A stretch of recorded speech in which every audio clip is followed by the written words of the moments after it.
തൻ്റെ ചേച്ചിക്ക് വേണ്ടി കുഞ്ഞുനാളിനെ മനസ്സിൽ കൊണ്ടു നടന്ന IAS സ്വപ്നങ്ങളൊക്കെ ഉപേക്ഷിച്ച് ഒരു വിവാഹത്തിന് തയ്യാറായിരിക്കുകയാണ് ശാലിനി. അങ്ങനെ ഗോപാലകൃഷ്ണനും രാജേശ്വരിയും കൊണ്ടുവന്ന ബാലചന്ദ്രൻ്റെ കല്യാണാലോചന സമ്മതിച്ചിരിക്കുകയാണ് ശാലിനി. പക്ഷേ ഇതിന് ശാരദാമ്മയും ബാക്കി എല്ലാവരും എതിർപ്പാണ്. പക്ഷേ ശാലിനിയുടെ തീരുമാനം ഒരിക്കലും മാറില്ല എന്ന് കണ്ട ശാരദാമ്മയും അതിന് കൂട്ടുനിൽക്കുകയാണ്.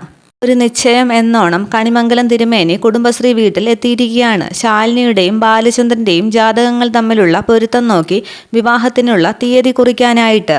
ജാതകങ്ങൾ പരിശോധിച്ച് തിരുമേനി പറയുകയാണ്, ജാതകത്തിൽ പൊരുത്തം തീരെ കുറവാണ്.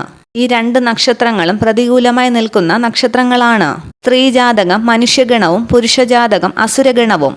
ഇവർ തമ്മിലുള്ള വിവാഹം നടന്നാൽ സ്ത്രീ പുരുഷന്റെ അടിമയായി ജീവിക്കാൻ സാധ്യതയുണ്ട്. തിരുമേനി പറയുന്നത് കേട്ട് സങ്കടപ്പെടുകയാണ് ശാരദാമ്മ.